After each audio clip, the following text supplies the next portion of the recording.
Good afternoon বন্ধুরা, সবাইকে Rumpa's healthy food চ্যানেলে স্বাগত। আজ আমি আপনাদের জন্য গরমের একটি স্পেশাল টক নিয়ে এসেছি। আজ বানিয়েছি ভেন্ডি চিংড়ি দিয়ে তেঁতুলের টক। এটাও বানিয়েছি একটু মিষ্টি দিয়েই। আর তার জন্য আমি কিছুটা ভেন্ডি নিয়ে নিয়েছি, আর ওটাও ধুয়ে আমি কেটে নেব। আর আমি এদিকে নিয়েছি চিংড়ি মাছ, এটা বেছে নিয়েছি। এখন লবণ হলুদ মাখিয়ে এটা কড়ায় দেখুন দিয়ে দিয়েছি, ভেজে নিয়েছি। আর ভেন্ডিটা দেখুন কেটে নিয়েছি, চিংড়ি মাছটা নিয়ে নিয়েছি, আর নিয়েছি তেঁতুল, লবণ, হলুদ, সরষের তেল, ধনে জিরে পাউডার, ফোড়নে নিয়েছি কালো সরষে আর লঙ্কা। আর তেঁতুলটা দেখুন জল দিয়ে এখন ভিজিয়ে রেখে দিলাম। এটা আধ ঘন্টার মতো ভেজানো থাকলেই পুরো গলে যায়।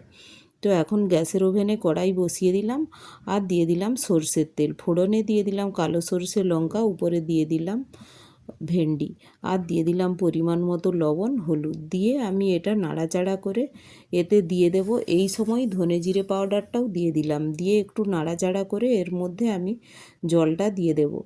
আর তেঁতুলটা পরে দেব, কারণ এইগুলো বয়েল হতে হবে, বয়েল হওয়ার পরে দিলে তবেই টকটা সুন্দর লাগে।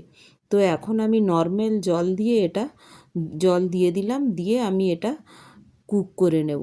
ভেন্ডিটা প্রায় 80% আমাকে কুক করে নিতে হবে, 80-90%।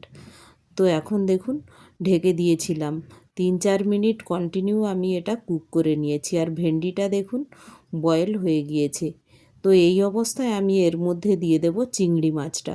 চিংড়ি মাছটা দিয়ে আবারও এটা নাড়াচাড়া করে আমি একটু ঢেকে কুক হতে দেব। চিংড়িটা ভেন্ডির সঙ্গে কুক হয়ে গেলে প্রায় 90% কুক হয়ে যাবে ভেন্ডি, আর চিংড়িটা তো ফ্রাই আছে। এই সময় আমি এটা হাতের সাহায্যে এটা একটু চেপে চেপে এর রসটা বের করে নেব, আর গুলিয়ে এর কাতটা নিয়ে নেব। তেঁতুলের যে কাতটা এটাই টকে দেব, এটা সব সমেত দিয়ে দিতেও পারেন। তো দেখুন গুলিয়ে নিয়েছি। এখন এদিকে চিংড়ি আর ভেন্ডি এটাও কুক হয়ে গিয়েছে। তো এই অবস্থায় আমি এখন দেব তেঁতুলের টকটা, কারণ টকে কোনো জিনিস কুক হতে অনেক সময় লাগে, শক্ত রয়ে যায়। তাই এগুলো কুক করে নিলে সফট হয়ে যায়, তো এই সফটনেসটা এখন বোঝায় থাকে।